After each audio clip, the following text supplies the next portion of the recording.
C'est le premier rassemblement du M23 depuis la prise de Goma. Plusieurs milliers d'habitants convoqués sont venus au stade de l'Unité devant Corneille Nangaa, le chef de la branche politique du M23, a une nouvelle fois affirmé vouloir, je cite, marcher sur Kinshasa. Alors le M23 a aussi installé une partie de son administration dans le Nord Kivu en nommant mercredi un gouverneur, vice-gouverneur et des administrateurs de territoire.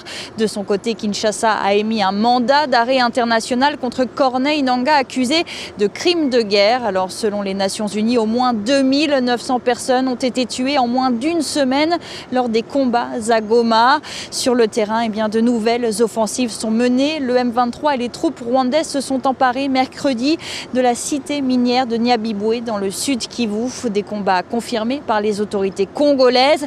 Alors le président de l'Assemblée nationale, Vital Kamerhe, a même affirmé que les rebelles ont été aperçus à Ishui, une localité située à une quarantaine de kilomètres de Kavumu où se trouve l'aéroport provincial et des forces armées congolaises. Cette nouvelle offensive intervient alors que le M23 avait décidé unilatéralement d'un cessez-le-feu humanitaire censé être en vigueur depuis mardi. Une nouvelle preuve de mensonge selon Kinshasa.